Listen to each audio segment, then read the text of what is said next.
په تکلیفونو دې منزل ته رسېدلی کاروان په تکلیفونو دې منزل ته رسېدلی کاروان د احمدشاه او باچا خان بابا ښاغلی کاروان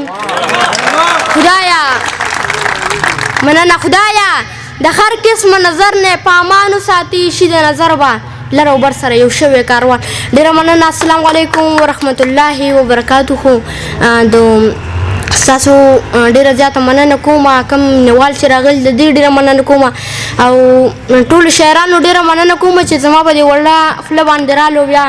مشران ناست دی باسین صاحب دي ضمیر بھائی دي نو دوی په مخ کې شعر ویل مناسب دی خو کوشش به کوم او بیا د سالار صاحب ډېره مننه کوم چې زه په خپل چینلو په خپل شیشه باندې راوستم نو ډېره مننه کوم غزل چې ولې د فکر شو بدل پښتونه ولې د فکر شو بدل پښتونه غیار جو کړه درته چل پښتونه خر یو مننه خر یو بچی د دهشتګرد یادوي در پورې خان دي مکمل پښتونه او دا ته چې درومې د پردو په لارو سالار صاحب دا ته چې درومې د پردو په لارو ښکاري چې سم شولې پاگل پښتونه او باسین صاحب راشه په سمه لار ځان وپېژنه درسو به ناست وي په مورچل پښتونه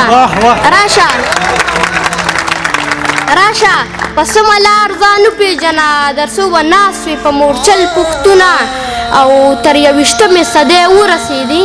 ضمیر وایي تر 21مې صدۍ ورسېدې اعزاز دې کم دی د نوبل پښتونه تل باچا خان بابا په خوب کې راځي کوي خمیش درته کنزل پښتونه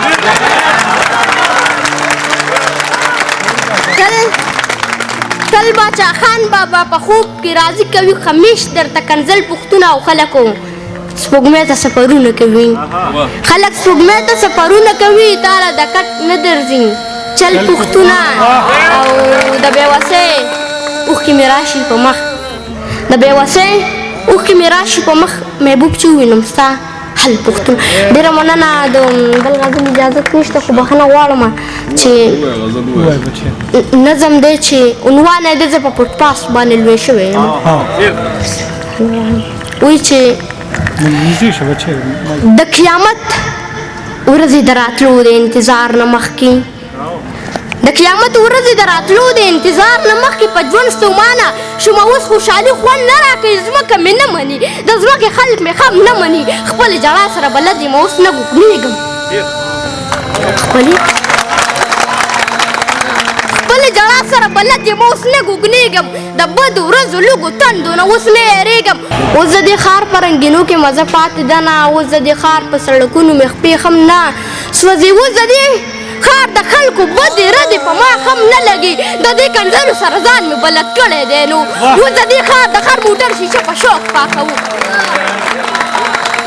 اوس د دې ښار د هر موټر شیشه په شوق پاکوم چې چوک کې سره باده شي بله زه په منډه لاړ شم په یو لحظه کې د موټر شیشه بیا پاکه کړم او خان په نیمه نیمکخو شیشه کې لاس راوباسي تصور سي او خان په نیمه نیمکخو شیشه کې لاس راوباسي د داسې نور ته نه په شوق والم خوشحاله شم او بیا په منډه باندې بل موټر ته ځان ورسو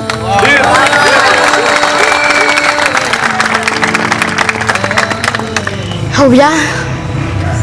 سالار صاحب او بیا په منډه بل موټر ته ځان ورسوم داسې یو ورځ تر ډېرې اخوا نه مې چا چغې اورېدې نه مې چا ویر اورېدو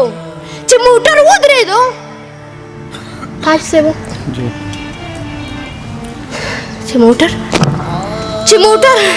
چې موټر ودرېدو نو یو خپه مې چوره وه خلکو راخلاص کړم سمدستي یې په پټ پاس واچولم د دې موټر نه یو مضبوط سړی راښکته شولو ما ته په بدو ورځو سر شو په کنځلو شولو چې اسکرین پسې د ځان مړ کړو د خدای ظالمه سترګې دې اوږې دې د خدای که په خاورو موړ شي سترګې دې اوږې دې د خدای که په خاورو موړ شي په خیراتونو باندې موړ نه شو سوالونو باندې موټر ته وختو زه یې راوارثه پروت وم موټر ته وختو زه یې راورڅه پرېښوم ولې چې زه محبوب ماشوم په پټ پاسونو لوی یم زه په پستو بسترونه زه په سوالونو لوی یم ما د خانانو د موټرې شیشې ښې پاکې کړې زه په پټ پاس باندې بېوسه ناوارثه پروت یم اوس خیرات غواړم کنډم یم تر اوسه پورې د قیامت ورځې د راتلو د انتظار نه مخکې په ژوند ستومانه یم اوس خوشحالي خوند نه راکوي په ژوند ستومانه یم اوس خوشحالي خوند نه